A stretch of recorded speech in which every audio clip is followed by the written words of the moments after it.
kami dari kelompok WRAM, mata kuliah Pancasila.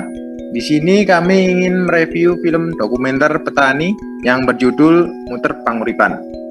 Film dokumenter ini ditulis oleh Fikri Paroji yang diupload di channel YouTube Ryuken Ardian. Langsung saja kita ke poin yang pertama. Poin yang pertama yaitu menceritakan isi film secara singkat. Isi dari film dokumenter yang berjudul Muter Panguripan menceritakan seorang petani yang bernama Ngatenu yang sudah menggeluti dunia pertanian selama 30 tahun. Beliau memilih menjadi petani dikarenakan petani tidak memikirkan apapun kecuali petani saja. Dan bagaimanapun beliau bersyukur dan bertawakal kepada Allah saat panennya gagal. Karena beliau merasa jika dia bertawakal, pasti besok akan diberikan hasil panen yang baik saat musim mendatang.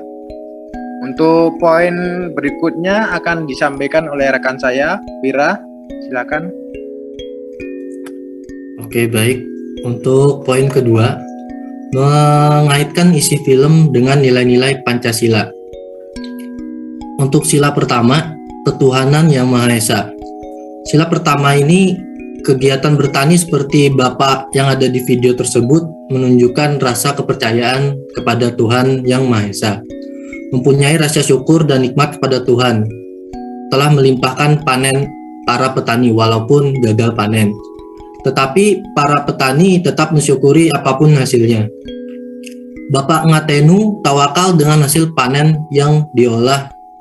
Jika seumpama hasilnya jelek, dia percaya besok hari hasilnya akan lebih baik. Untuk sila kedua, kemanusiaan yang adil dan beradab. Untuk mengukur kesejahteraan rakyat salah satunya, indikatornya adalah swasembada pangan. Maka dari itu, petani menggunakan pupuk sintesis atau pupuk buatan. Pada zaman dulu, petani tidak menggunakan pupuk sintesis atau pupuk buatan. Mereka masih menggunakan pupuk alami sehingga tidak merusak alam. Tidak seperti sekarang, petani menggunakan pupuk sintesis atau pupuk buatan tanpa mempertimbangkan akan merusak alam atau tidak. Karena dengan merusak alam juga akan mengganggu kehidupan manusia dan makhluk lainnya. Hal ini bertentangan dengan nilai sila yang kedua, yaitu kemanusiaan yang adil dan beradab. Untuk sila ketiga, Persatuan Indonesia. Ini berkaitan dengan gotong royong, saling membantu baik dalam menanam atau memanen hasil padi. Karena dalam melakukan kegiatan tersebut, kita membutuhkan bantuan orang lain, sehingga mewujudkan rasa persatuan. Untuk sila selanjutnya bisa dilanjutkan rekan saya, Merinda.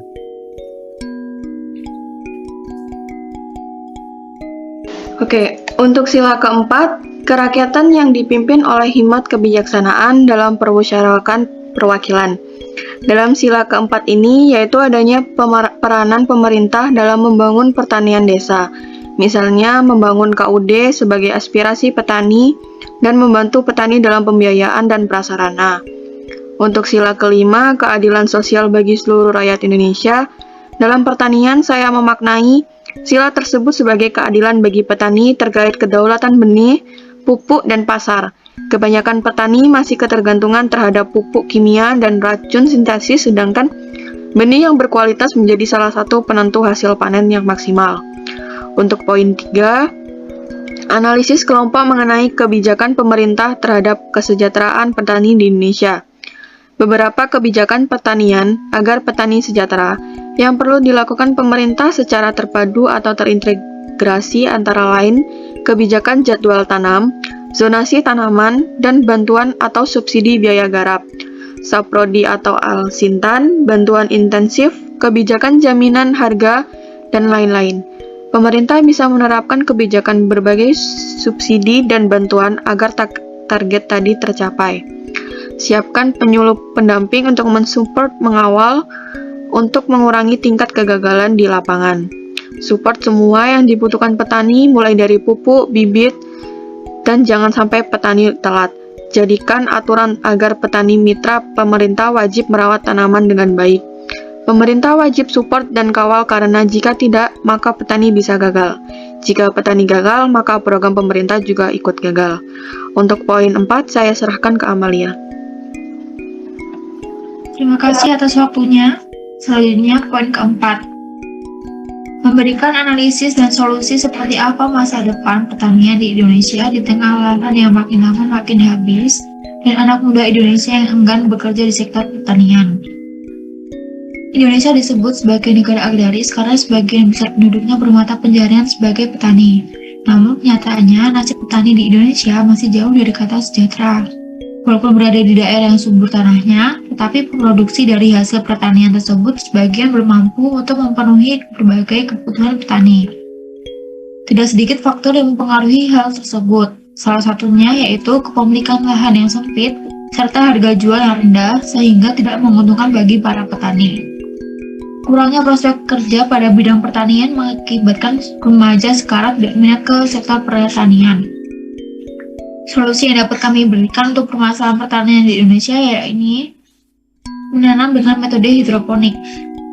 Selain menggunakan hidroponik, petani juga memerlukan program seperti penumbuhan wirausahawan muda pada sektor pertanian untuk menjembatani para remaja untuk mengelola usahanya.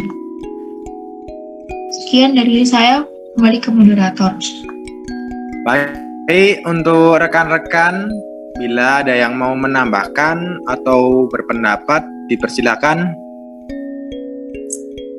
Mungkin saya Mas mau menambahkan yang nomor 4. Oh, silakan Mas. Baik, waktu dan tempat dipersilakan, Mas Wira. Terima kasih Mas Robi. Untuk mengenai minat yang rendah, anak muda menjadi petani yang harus diperbaiki adalah bagaimana mindset masyarakat tentang pertanian itu sendiri. Sebagai generasi muda, harus melihat pertanian dengan pola yang lebih atraktif, bukan sebatas bisnis casual. Bahkan di Eropa, demi terbuktinya hanya sektor pertanianlah yang punya daya tahan tinggi. Mungkin itu saja Mas yang saya tambahkan.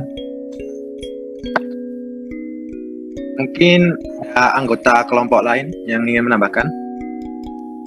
Mungkin saya, Mas. Oh, silakan Kak Amalia. Oke, saya mau menambahkan untuk nomor 3.